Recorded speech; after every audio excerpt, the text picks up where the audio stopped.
నమస్తే టీవీ6 న్యూస్ కి స్వాగతం। వార్తల్లో ముందుగా ముఖ్యాంశాలు చూద్దాం।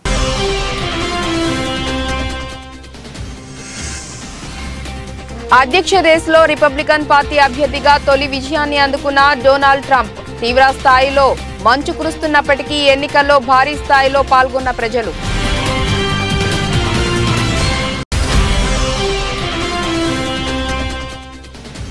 ఎన్నికల ప్రచారంలో భాగంగా గోడ రాతలు ప్రోగ్రాం ప్రారంభించిన బీజేపీ జాతీయ అధ్యక్షుడు। ఢిల్లీలోని ఓ ఇంటి గోడపై కమలం పువ్వు గుర్తు పెయింట్ వేసిన జేపీ నడ్డా।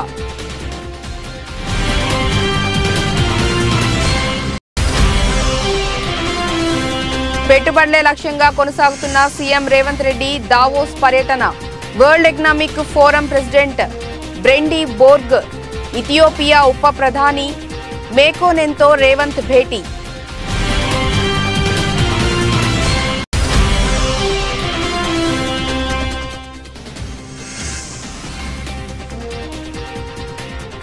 శబరిమలలో మకర జ్యోతి దర్శనం।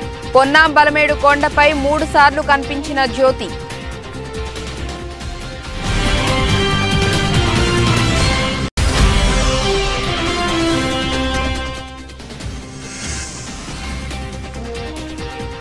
సచిన్ డీప్ ఫేక్ వీడియోతో ప్రచారం। సీరియస్ గా స్పందించిన క్రికెటర్।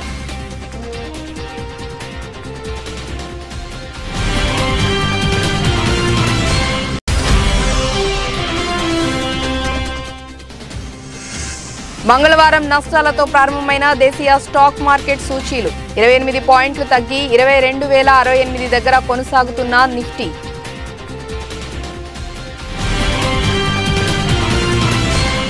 అధ్యక్ష రేసులో రిపబ్లికన్ పార్టీ అభ్యర్థిగా డొనాల్డ్ ట్రంప్ తొలి విజయాన్ని అందుకున్నారు। అయోవాలో సోమవారం జరిగిన పోలింగ్లో ట్రంప్ మెజారిటీ ఓట్లను సాధించారు। దీంతో రిపబ్లికన్ పార్టీ రెండో అభ్యర్థి స్థానం కోసం Nikki Haley, Florida governor Ron డిసాంటిస్ల మధ్య పోటీ నెలకొంది। తొలి పోలింగ్లోనే ట్రంప్ ఘన విజయంతో రిపబ్లికన్ పార్టీపై ఆయన ఏమాత్రం పట్టు కోల్పోలేదని స్పష్టమవుతోంది। రిపబ్లికన్ పార్టీ తరపున అధ్యక్ష అభ్యర్థిని ఎన్నుకునేందుకు కొన్ని నెలల పాటు ప్రైమరీ ఎన్నికలు జరగనున్నాయి। అయోవాలో నిన్న జరిగిన పోలింగ్ రిపబ్లికన్ అభ్యర్థిని ఎన్నుకునే ప్రక్రియలో మొదటి ఎన్నిక। తీవ్ర స్థాయిలో మంచు కురుస్తున్నప్పటికీ ఈ ఎన్నికల్లో భారీ స్థాయిలో ప్రజలు పాల్గొన్నారు। అయోవాలో విజయం పట్ల విశ్వాసం వ్యక్తం చేసిన ట్రంప్కు ఈ ఫలితం శుభసూచకంగా మారింది। లోక్సభ ఎన్నికల ప్రచారంలో భాగంగా నేటి నుంచి గోడరాతలు ప్రోగ్రాం ప్రారంభించినట్లు బీజేపీ జాతీయ అధ్యక్షుడు జేపీ నడ్డా వెల్లడించారు। ఈ సందర్భంగా ఆయన ఢిల్లీలోని ఓ ఇంటి గోడపై కమలం పువ్వు గుర్తు పెయింట్ వేశారు। ఏక్ బార్ ఫిర్ మోదీ సర్కార్ అనే నినాదంతో దేశవ్యాప్తంగా ఈ కార్యక్రమం చేపడతామని నడ్డా అన్నారు।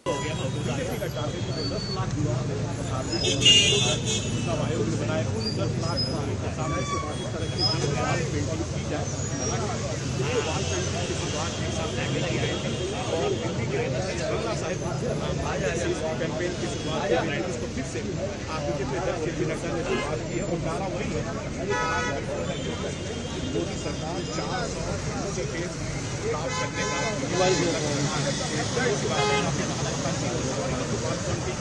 आप जेपी नड्डा के द्वारा देख रहे हैं।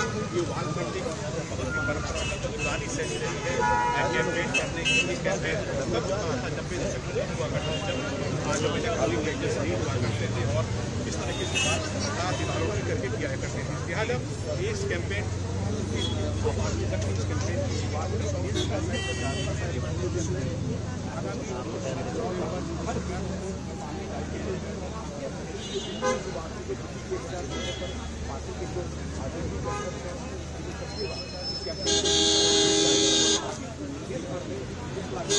సంక్రాంతి పండుగ సందర్భంగా తమిళనాడులో జల్లికట్టు పోటీలు ఎంతో ఉత్సాహంగా నిర్వహిస్తున్నారు। ఇక మదురైలోని అవనియపురంలో కొందరు వ్యక్తులు ఎద్దును జల్లికట్టుకు పోటీకి తీసుకెళ్తుండగా అనూహ్య ఘటన జరిగింది।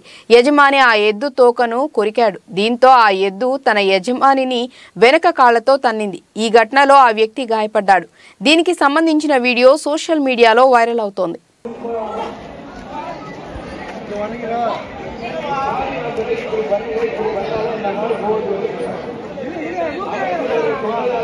పెట్టుబడులే లక్ష్యంగా సీఎం రేవంత్ రెడ్డి దావోస్ పర్యటన కొనసాగుతోంది.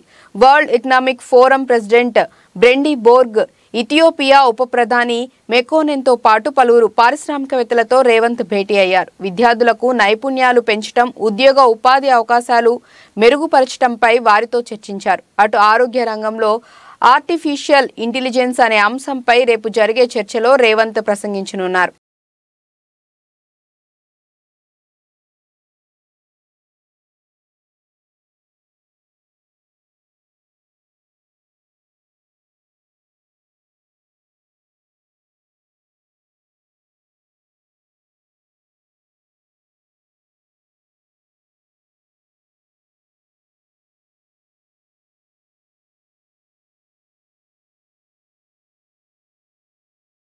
టీడీపీ అధినేత చంద్రబాబు నాయుడు సంక్రాంతి పండుగను నారావారిపల్లెలో సందడి వాతావరణంలో జరుపుకున్నారు. కుటుంబ సభ్యులతో కలిసి గ్రామ దేవతలు సత్యమ్మ, నాగాలమ్మకు ప్రత్యేక పూజలు నిర్వహించారు. చంద్రబాబు సతీమణి భువనేశ్వరి, కుమారుడు లోకేష్, మనవడు దేవాంశ్, నందమూరి కుటుంబ సభ్యులు వేడుకల్లో పాల్గొన్నారు.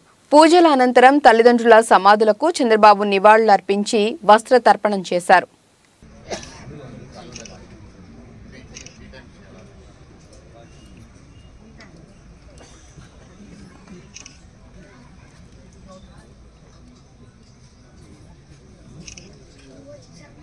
కనుమ పండుగను విశిష్టతను కారంచేడు మాధవస్వామి దేవాలయ ప్రధాన అర్చకుడు వేదాంతం కిరణ్ కుమార్ మంగళవారం ఓ వీడియోలో వివరించారు. పరమేశ్వరుడు ఆయన వాహనమైన బసవేశ్వరుని భూలోకానికి పంపి అక్కడ ఉన్న పంట పొలాలను, పశువులను దీవించి సుభిక్షంగా ఉండేలాగా చేయమని ఆజ్ఞాపించారని, దీనికి ప్రతీకగా ఈ పండుగను పశువుల పండుగ అని కూడా అంటారని అన్నారు. ఈ రోజున పశు సంతతిని పూజించటం ఆనవాయితీగా వస్తోందని కిరణ్ కుమార్ తెలిపారు. కనుమ వచ్చేటప్పటికి పశువుల పండుగ, ఆ యొక్క ఇందాక మనం చెప్పుకున్నట్టుగా భోగి రోజు ఉండబడేటువంటి ఒక ఇతిహాసంలో పరమేశ్వరుడైనటువంటి తన యొక్క వాహనమైనటువంటి బసవేశ్వరుణ్ణి నేల మీదకి పంపించి ఈ యొక్క రైతులకు ఉండబడేటువంటి భూమి అంతా కూడాను తిరిగి నువ్వు అక్కడ ఉండబడేటువంటి పాప ప్రక్షాళనంటిని కూడా చేసి ఒక పంటలు పొలాలను కూడా సుభిక్షంగా ఉండబడేటువంటి చేయమని చెప్పి ఆజ్ఞాపించాడట. అందువల్ల అది పశువుల పండుగగా మనకి ప్రత్యేకగాంచింది. అందువల్ల కారంచేడులో ఉండబడేటువంటి గ్రామంలో మన యావత్ బంధుమిత్రాదులందరూ కూడాను భోగి, సంక్రాంతి, కనుమ అష్టైశ్వర్యాలు, భోగభాగాలన్నింటినీ కూడా అనుభవిస్తూ సుఖ సంతోషాలతో భగవద్ ఆరాధన చేసుకుంటూ భగవత్ చింతనలో మనం మెలుగుతూ అందరూ కూడాను సుఖంగా ఉండాలని చెప్పని కోరుకుంటూ ఉన్నాం. స్వస్తి ప్రజాభ్యః పరిపాలయంతాం న్యాయేన మార్గేణ మహిషాః గోబ్రాహ్మణేభ్యః సంభూత నిత్యం లోకా సమస్తాః సుఖినో భవంతు. హరి ఓం తత్సత్. నందిగామ పట్టణం పోలీస్ స్టేషన్ వద్ద టీడీపీ శ్రేణులు ఆదివారం పెద్ద ఎత్తున నిరసన వ్యక్తం చేశారు. తెలుగుదేశం పార్టీ మాజీ శాసనసభ్యురాలు తంగిరాల సౌమ్యపై మీమ్స్ వీడియోలు చేసి బహిరంగ సభలో ప్రదర్శించి వాటిని సామాజిక మాధ్యమాలలో పోస్టింగ్ పెడుతున్న అలియాస్ దుబాయ్ కర్ముల్లాపై ఫిర్యాదు చేసి 4 రోజులు కావస్తున్నా తనపై ఎటువంటి చర్యలు తీసుకోకపోవడంతో పోలీసులపై టీడీపీ శ్రేణులు ఆగ్రహం వ్యక్తం చేశారు.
ఆదిలాబాద్ నుంచి ఆర్మూర్ వరకు రైల్వే లైన్ సాధనే లక్ష్యంగా ఆదిలాబాద్ ప్రాంతవాసులు పోరుబాటకు సై అంటున్నారు.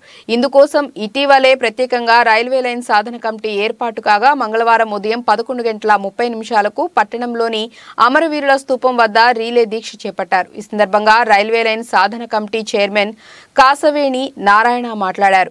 వెనుకబడిన గిరిజన జిల్లా అయిన ఆదిలాబాద్ పాలకుల నిర్లక్ష్యానికి గురై ఎలాంటి అభివృద్ధికి నోచుకోకుండా పోయింది.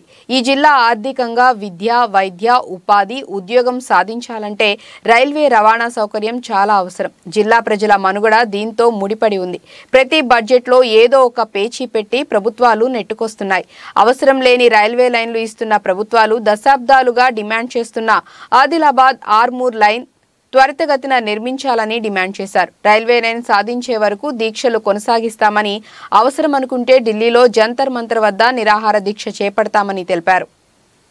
చిరకాలంగా ఉన్నటువంటి సమస్యను పరిష్కరించాలని చెప్పి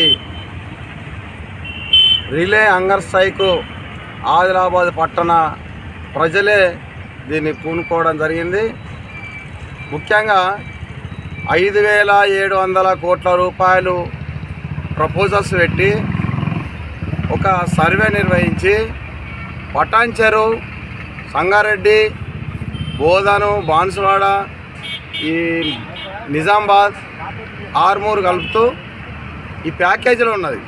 ఆర్మూర్ నుండి ఆదిలాబాద్ 5,700 కోట్ల రూపాయలు ఉన్నది. కానీ మేమేం చెప్తున్నామంటే ఈ ఆదిలాబాద్ ప్రజలకు ఆ పటాన్చెరుకు సంబంధించినటువంటి లైను అవసరం లేదు. ఆదిలాబాద్ టు ఆర్మూర్ పెట్టండి. పటాన్చెరు నుండి ఆదిలాబాద్ అనేది తప్పు. ఆదిలాబాదే స్టార్టింగ్ పాయింట్. ఇక్కడ నుంచే పనులు ప్రారంభం కావాలి. ఆదిలాబాద్ నుండి ఆర్మూర్ వరకు మీరు పనులు ప్రారంభించాలని చెప్పేసి నిరాహార దీక్షలు చేస్తున్నాం. కాంగ్రెస్ పార్టీ అధికారంలోకి వస్తే 3 లక్షల వరకు వ్యవసాయ రుణాలు మాఫీ చేసి రైతాంగాన్ని ఆదుకుంటామని ఏపీసీసీ రాష్ట్ర మీడియా చైర్మన్ తులసిరెడ్డి పేర్కొన్నారు. సోమవారం వేంపల్లిలో సంక్రాంతి సంబరాల్లో ఆయన గాలిపటాలు ఎగరవేశారు. కేంద్ర రాష్ట్ర ప్రభుత్వాల రైతు వ్యతిరేక విధానాల వల్ల వ్యవసాయం గిట్టుబాటు కాక అప్పుల ఊబిలో కూరుకుపోయి రైతుల ముఖాల్లో సంతోషం కనిపించడం లేదని అన్నారు. సాంప్రదాయాలకు పండుగలు ప్రతిబింబాలు.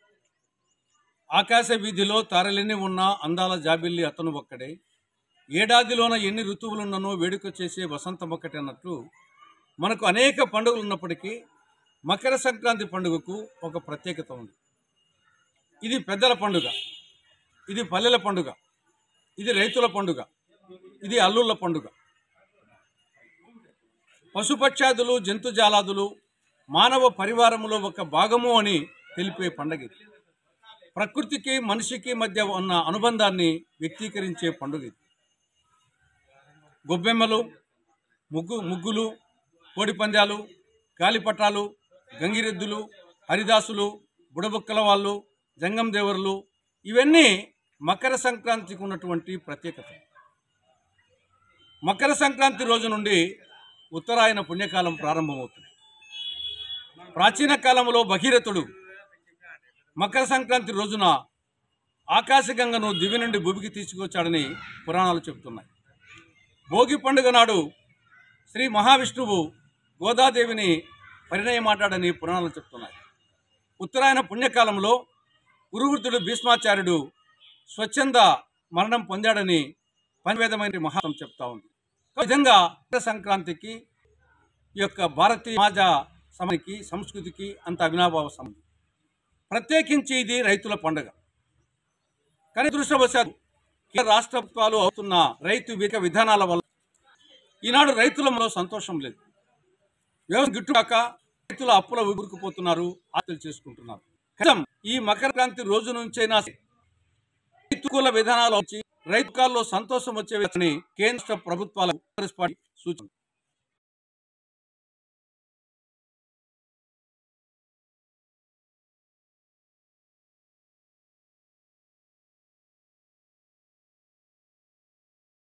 అటు కేంద్రంలో ఇటు రాష్ట్రంలో కాంగ్రెస్ పార్టీ అధికారంలోకి వస్తే రైతుల సహకారంతో అధికారంలోకి వచ్చిన వెంటనే 3 లక్షల రూపాయల వరకు వ్యవసాయ రుణాలు మాఫీ చేయడం జరుగుతుంది. డాక్టర్ బిఆర్ అంబేద్కర్ 125 అడుగుల విగ్రహాన్ని ఈ నెల 19న సీఎం జగన్మోహన్ రెడ్డి ఆవిష్కరిస్తున్నట్లు SC commission chairman Victor Prasad తెలిపారు. సోమవారం కర్నూలు నగరంలోని స్థానిక ప్రభుత్వ అతిథి గృహంలో విలేకరుల సమావేశంలో మాట్లాడుతూ 20 ఎకరాల విస్తీర్ణంలో ఏర్పాటు చేసిన విగ్రహాన్ని స్మృతివనాన్ని ఆవిష్కరిస్తున్నట్లు ఆయన తెలిపారు. అంబేద్కర్ అంటే ఎస్సీ ఎస్టీలకే కాదు యావత్ భారతదేశానికి మేలు చేశారని అన్నారు. అందులో భాగంగా ఈరోజు కర్నూలు రావడం జరిగింది. విజయవాడలో చారిత్రాత్మకమైన మైదానం స్వరాజ్ మైదానం చాలా వాల్యుబుల్ ప్లేస్. అది 20 ఎకరాల్లో 20 ఎకరాలు అంటే ఇప్పుడు మన మార్కెట్ బయట విలువ చూస్తే దాన్ని 2,000 కోట్ల పైన ఉంటుంది. 2,000 కోట్లు పైన ఖాళీ స్థలంలో 400 కోట్లు ఖర్చు పెట్టి కింద డోమ్ మాత్రం 80 అడుగులు 125 అడుగులు అంబేద్కర్ విగ్రహం ఎత్తు, మొత్తం 205 అడుగుల ఎత్తులో ఒక బ్రహ్మాండమైన బాబాసాహెబ్ అంబేద్కర్ విగ్రహాన్ని గౌరవనీయుల ముఖ్యమంత్రులు మంగళవారం ఉదయం నంద్యాలలోని ప్రథమనంది దేవస్థానం నుంచి శ్రీ గణేష్ భక్త బృందం సభ్యులు నంద్యాల నుండి తిరుమలకు పాదయాత్రగా బయలుదేరారు. 4 సంవత్సరాల క్రితం కరోనా నుండి విముక్తి పొందాలని కోరుతూ లోక కళ్యాణార్థం నంద్యాల నుండి తిరుమలకు పాదయాత్ర ప్రారంభించామని, అప్పటి నుండి ఈ పాదయాత్ర ప్రతి సంవత్సరం కొనసాగిస్తూ ఉన్నామని శ్రీ గణేష్ భక్త బృందం సభ్యులు తెలిపారు.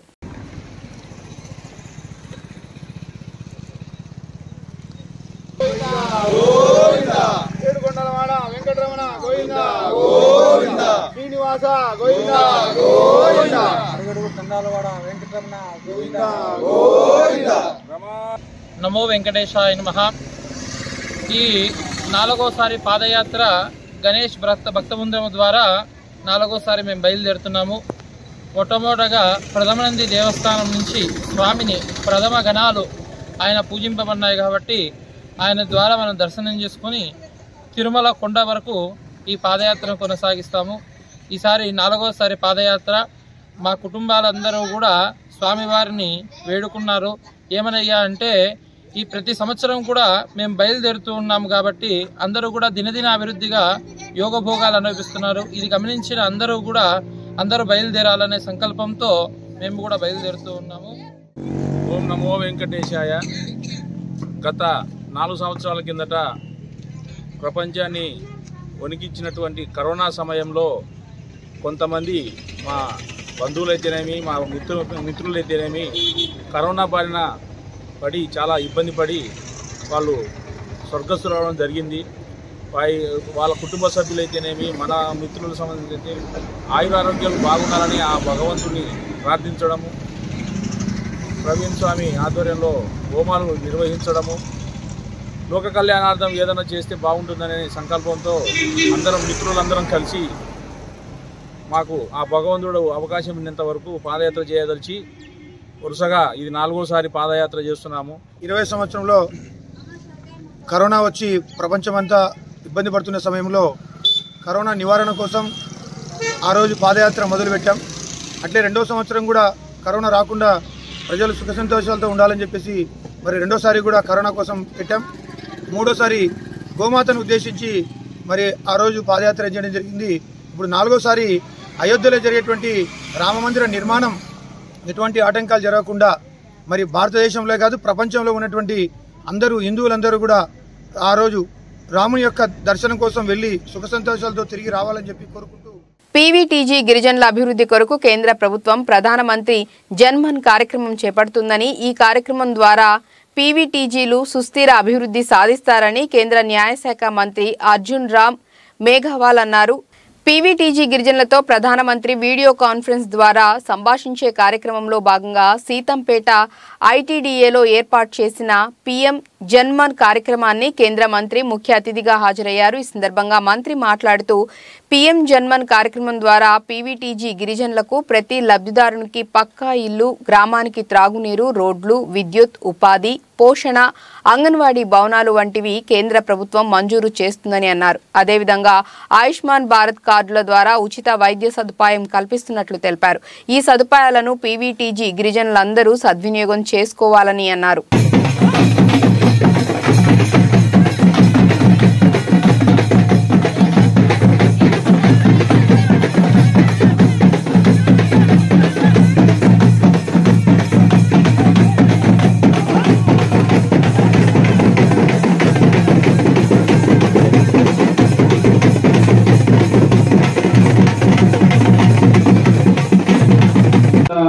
ఏరియాలోనే మనం చేయడం జరిగింది. సో ఇలాగా అన్ని వర్గాల్లో లేకపోతే అన్ని ఫేజెస్ ఆఫ్ లైఫ్ లో కూడా కేంద్ర ప్రభుత్వం ఆదివాసుల సంక్షేమం కోసం, వారి అభివృద్ధి కోసం ఎంతగానో పాటుపడుతుంది. ముఖ్యంగా మనము ఇవాళ ఈ పిఎం జన్మన్ యోజన శాంక్షన్స్ లో భాగంగా ఇక్కడికి విచ్చేసిన మంత్రి గారికి నేను తెలియజేయాల్సింది ఏంటంటే, ఖచ్చితంగా రాష్ట్ర ప్రభుత్వం కూడా ఎక్కడ కూడా సాచురేషన్ బేసిస్ లో ఎవరిని కూడా మిగల్చకుండా అందరినీ కూడా పిఎం జన్మన్ యోజన కింద ఏవైతే ఉన్నాయో, ఏ ప్రోగ్రామ్స్ అయితే ఉన్నాయో అన్నింటిలో కూడా ఎన్రోల్ చేసుకుంటూ ఎక్కడ కూడా ఎవరు కూడా లెఫ్ట్ అవుట్ అవ్వకుండా, బెనిఫిషియర్స్ అందరూ లెఫ్ట్ అవుట్ అవ్వకుండా ఉండే విధంగా మేము రాష్ట్ర ప్రభుత్వం తరఫు నుంచి అన్ని చర్యలు తీసుకోవడం జరుగుతుంది. ఇలాగే ఇక్కడికి విచ్చేసిన అందరికీ తెలియజేయాల్సింది ఏంటంటే, మీకు ఎటువంటి శాంక్షన్స్ అయినా కానివ్వండి, హౌస్ కానివ్వండి, లేకపోతే ఆరోగ్యానికి సంబంధించిన కార్డ్స్ కానివ్వండి, లేకపోతే మీ ఎంప్లాయ్మెంట్ కోసం కానివ్వండి, ఏదైనా సరే అధికారులందరూ మీకు అందుబాటులో ఉన్నారు. ఇంకా కూడా ఎక్కడైనా మిస్ అవుట్ అయితే దయచేసి మా దృష్టికి తీసుకురండి, ఖచ్చితంగా సహాయం చేయడానికి ప్రయత్నం చేస్తాం. సో నెక్స్ట్ ప్రోగ్రామ్ స్టార్ట్ అవుతుంది కాబట్టి ఇంతటితో నా ప్రసంగాన్ని ముగిస్తూ మరొకసారి మీ అందరికీ కూడా మకర సంక్రాంతి శుభాకాంక్షలు తెలియజేస్తున్నాను. ధన్యవాదాలు. రాజమండ్రి గౌతమఘాట్లో వేంచేసి ఉన్న అయ్యప్ప స్వామి తిరువాభరణ మహోత్సవంలో వైఎస్ఆర్ కాంగ్రెస్ పార్టీ వైద్య విభాగం తూర్పుగోదావరి జిల్లా అధ్యక్షురాలు డాక్టర్ అనుసూరి పద్మలత పాల్గొని స్వామిని దర్శనం చేసుకున్నారు. దివంగత మంత్రి జక్కంపూడి రామ్మోహన్ రావు నివాసం నుంచి రాజానగరం ఎమ్మెల్యే వైఎస్ఆర్ కాంగ్రెస్ తూర్పుగోదావరి జిల్లా అధ్యక్షుడు జక్కంపూడి రాజా, యోజన విభాగం రీజనల్ ఇన్ఛార్జ్ జక్కంపూడి గణేష్, కొమ్ముల సాయి ఊరేగింపుగా తిరువాభరణాలను అయ్యప్ప స్వామి ఆలయానికి తీసుకొచ్చారు. అనంతరం స్వామివారికి అలంకరించారు. తర్వాత మకర జ్యోతి దర్శనం జరిగింది. ఈ కార్యక్రమంలో రాష్ట్ర బీసీ సంక్షేమ, సమాచార, సినిమాటోగ్రఫీ శాఖ మంత్రి చెల్లుబోయిన వేణుగోపాలకృష్ణ, రాష్ట్ర housing corporation chairman Medapati Sharmila Reddy తదితరులు పాల్గొన్నారు. పవిత్ర గోదావరి నదీ తీరాన నిర్మించినటువంటి శబరిమలను పోలినటువంటి అయ్యప్ప స్వామి వారి యొక్క ఆలయం. అంటే దక్షిణ శబరిమలగా ఉత్తర శబరిగా పేరుగాంచినటువంటి ఈ ఆలయంలో ఏదైతే మన కేరళ శబరిమలలో నిర్వహించేటటువంటి ప్రతి కార్యక్రమాన్ని కూడా ఇక్కడ కూడా అదే పద్ధతిలో నిర్వహించడం జరుగుతుంది. ఇక్కడ నా తండ్రి జక్కంపూడి రామ్మోహన్ రావు గారి యొక్క హయాంలో ఆవేళ చక్కటి అయ్యప్ప స్వామి వారి యొక్క ఆలయాన్ని ఇక్కడ నిర్మించాలి అనేటువంటి ఒక బలమైన సంకల్పంతో ఇక్కడ ఈ రాతి కట్టడంతో స్వామివారి ఆలయాన్ని నిర్మించడం, ఆ రోజు నుంచి ఈ రోజు దాకా కూడా ఏ రకమైనటువంటి అవాంతరాలు లేకుండా ప్రతి ఏడాది కూడా ముఖ్యంగా జ్యోతి దర్శనం కానీ తిరువాభరణ కార్యక్రమం కానీ రెండు కూడా ఎంతో ఘనంగా ప్రతి ఏడాది కూడా నిర్వహించడం జరుగుతూ ఉంది. శబరిమలలో ఏ రోజైతే ఈ కార్యక్రమం నిర్వహిస్తారో అదే రోజు ఇక్కడ కూడా నిర్వహించడం జరుగుతుంది. సో అక్కడ ఏదైతే శబరిమలలో పందల రాజుల దగ్గర నుంచి తిరువాభరణాలని స్వామివారికి తీసుకుని వెళ్తారో, ఈవేళ ఇక్కడ నాన్నగారు నిర్మించినటువంటి ఆలయం కారణంగా మా స్వగృహం నుంచి స్వామివారి యొక్క ఆభరణాలను ఇక్కడ తీసుకొచ్చి స్వామివారికి అలంకరించడం జరుగుతుంది. పెద్ద ఎత్తున మేళతాళాలతో భక్తుల యొక్క వారి యొక్క భాగస్వామ్యంతో పెద్ద ఎత్తున వారు కూడా పార్టిసిపేట్ చేసి ఈ యొక్క కార్యక్రమాన్ని విజయవంతం చేయడం జరిగింది. మరి స్వామివారి యొక్క కృపా కటాక్షలు, ఆశీర్వాదాలు, దీవెనలు అందరికీ కూడా ఉండాలి అని చెప్పి, అందరూ సుఖ సంతోషాలతో ఆయురారోగ్యాలతో ఉండాలి అని చెప్పి మనస్ఫూర్తిగా స్వామివారిని కోరుకుంటూ మరి ఈ కార్యక్రమాలన్నింటినీ కూడా ఈ శ్రీ ధర్మశాస్త్ర ఆధ్యాత్మిక ప్రాంగణం ట్రస్ట్ బోర్డు సభ్యులందరూ కూడా చాలా బాధ్యతాయుతంగా ప్రతి ఏడాది కూడా నాన్నగారు అప్పచెప్పినటువంటి ఆ యొక్క బాధ్యతని చాలా కమిట్మెంట్తో నిర్వహిస్తూ ఇక్కడ అయ్యప్ప భక్తుల యొక్క మనోభావాలకి మరి పూర్తిగా స్వామివారి యొక్క కార్యక్రమాలు ఏ రకంగా పద్ధతి ప్రకారం నిర్వహించాలో అన్నీ కూడా నిర్వహిస్తున్నటువంటి ట్రస్ట్ బోర్డు సభ్యులను కూడా ఈ సందర్భంగా అభినందిస్తున్నాను. జిల్లా నుంచి కూడా చాలామంది ఇరుముడి చేయడం దాదాపుగా ఈ రాష్ట్రం నుంచే కాకుండా వేరే ఇతర రాష్ట్రాల నుంచి, వేరే ప్రాంతాల నుంచి కూడా చాలా మంది ఇక్కడికి. కేరళలోని శబరిమల పుణ్యక్షేత్రంలో నేడు సంక్రాంతి పర్వదినం సందర్భంగా మకర జ్యోతి దర్శనమిచ్చింది. ఇక్కడ పొన్నాంబలమేడు కొండపై ఈ సాయంత్రం మకర జ్యోతి దర్శనమివ్వగానే అయ్యప్ప స్వామి భక్తులు పులికించిపోయారు. మకర జ్యోతి 3 సార్లు దర్శనమివ్వటంతో లక్షలాది మంది భక్తులు ఆనంద పారవస్యంతో చూసి అయ్యప్ప స్వామియే స్వామియే శరణమయ్యప్ప నామస్మరణతో శబరిమల క్షేత్రం మారుమోగిపోయింది. సూర్యుడు మకర రాశిలోకి ప్రవేశించే రోజున అయ్యప్ప స్వామివారు జ్యోతి రూపంలో దర్శనమిస్తారని భక్తుల విశ్వాసం. పొన్నాంబలమేడు పర్వతంపై అయ్యప్ప స్వామికి దేవతలు ఋషులు హారతి ఇస్తారని క్షేత్ర పురాణం చెబుతోంది. ప్రముఖులున్నారు, వాళ్ళు పారిశ్రామికవేత్తలు ఉన్నారు, వేద పండితులు ఉన్నారు, అర్చకులు ఉన్నారు. అర్థం చేయడానికి వచ్చారు. వాళ్ళందరూ కూడా చక్కగా వాళ్ళందరూ అక్కడ కూర్చొని మాట్లాడుకునేవి ఏముంటాయి. వాళ్ళు శ్రీ స్వామియే శరణమయ్యప్ప, మకర జ్యోతియే శరణమయ్యప్ప అన్నట్టు ఆ దర్శనాన్ని చూసి ఆనందాన్ని పొందారు. చక్కగా చూడండి ఎంత చక్కగా కనిపించిందో జ్యోతిస్వరూపం. వెలుగులోకి తీసుకొచ్చిన ఆ జ్యోతిస్వరూపమే శరణమయ్యప్ప స్వామివారు. అనుకోండి మళ్ళీ స్వామియే శరణమయ్యప్ప, జ్యోతిస్వరూపమే శరణమయ్యప్ప, మకర జ్యోతియే శరణమయ్యప్ప అన్నాలు మోసుకొచ్చిన వాళ్ళందరికీ కూడా ప్రసాదాన్ని ఇచ్చారు. అబ్బా చూసారా ఎంత శోభాయమానంగా శరణు ఘోషలతో ఎంత ఆనందంతో భక్తరాయ శంకరాయ మంగళం శంకరీ మనోహరాయ శాశ్వతాయ మంగళం. క్రికెట్ గాడ్ భారత దిగ్గజ ఆటగాడు సచిన్ టెండూల్కర్ ఓ గేమింగ్ యాప్ కు ప్రచారం చేస్తున్నట్లు దుండగులు డీప్ ఫేక్ వీడియోను సృష్టించి వైరల్ చేశారు. ఈ వీడియోను చూసి షాక్ అయిన సచిన్ టెండూల్కర్ సోషల్ మీడియా వేదికగా ఆగ్రహం వ్యక్తం చేశారు. ఆ వీడియోలో ఉన్నది తాను కాదని క్లారిటీ ఇచ్చారు. ఈ వీడియోపై ప్రభుత్వం చర్యలు తీసుకోవాలని విజ్ఞప్తి చేశారు. టెక్నాలజీని ఇలా విచ్చలవిడిగా దుర్వినియోగం చేయటం ఆందోళన కలిగిస్తోందని అభిప్రాయపడ్డారు. मेरी बेटी इस समय यह गेम खेल रही है जिसके बारे में हर कोई बात कर रहा है, एविएटर। वह स्काईवर्ड एविएटर क्वेस्ट ऐप खेलकर हर दिन 180,000 रुपये निकालती है। मुझे कभी कभी आश्चर्य होता है कि अब अच्छा पैसा कमाना कितना आसान हो गया है। और सबसे दिलचस्प बात यह है कि यह एप्लीकेशन बिल्कुल मुफ्त है, कोई भी आईफोन मालिक इसे डाउनलोड कर सकता है।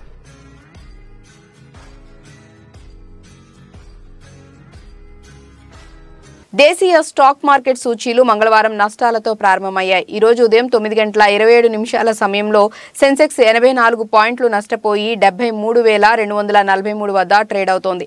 నిఫ్టీ 28 పాయింట్లు తగ్గి 22,068 దగ్గర కొనసాగుతోంది. డాలర్తో పోలిస్తే రూపాయి మారకం విలువ 82.93 వద్ద ప్రారంభమైంది. Tata Motors, Bajaj Finance, JSW Steel, Bajaj Finserv, Asian Paints, Tata Steel, Bharatiya Airtel, Maruti, Axis Bank, ITC షేర్లు లాభాల్లో ఉన్నాయి.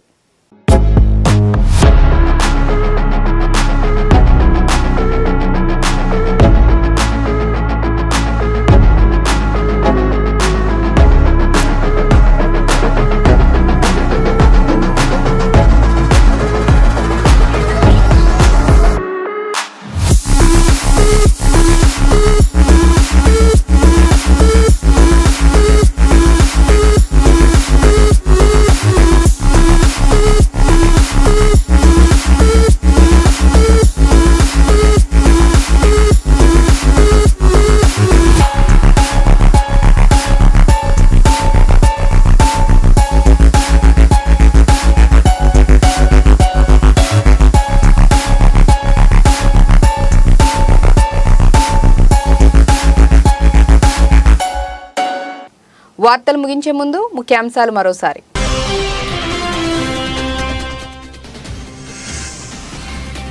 అధ్యక్ష రేసులో రిపబ్లికన్ పార్టీ అభ్యర్థిగా తొలి విజయాన్ని అందుకున్న డొనాల్డ్ ట్రంప్. తీవ్ర స్థాయిలో మంచు కురుస్తున్నప్పటికీ ఎన్నికల్లో భారీ స్థాయిలో పాల్గొన్న ప్రజలు.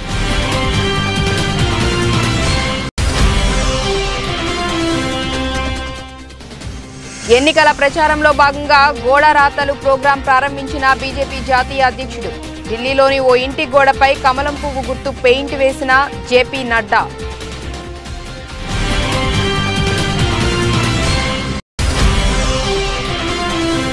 పెట్టుబడులే లక్ష్యంగా కొనసాగుతున్న సీఎం రేవంత్ రెడ్డి దావోస్ పర్యటన. World Economic Forum President Brende Borge, Ethiopia ఉప ప్రధాని మేకోనెన్తో రేవంత్ భేటీ.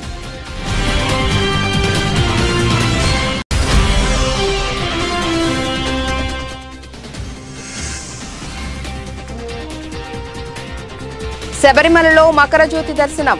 పొన్నాంబలమేడు కొండపై 3 సార్లు కనిపించిన జ్యోతి.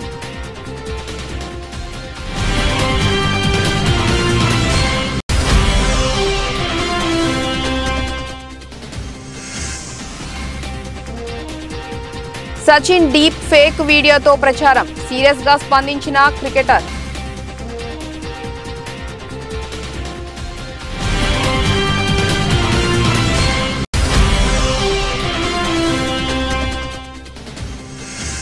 మంగళవారం నష్టాలతో ప్రారంభమైన దేశీయ స్టాక్ మార్కెట్ సూచీలు 28 పాయింట్లు తగ్గి 22,068 దగ్గర కొనసాగుతున్న నిఫ్టీ.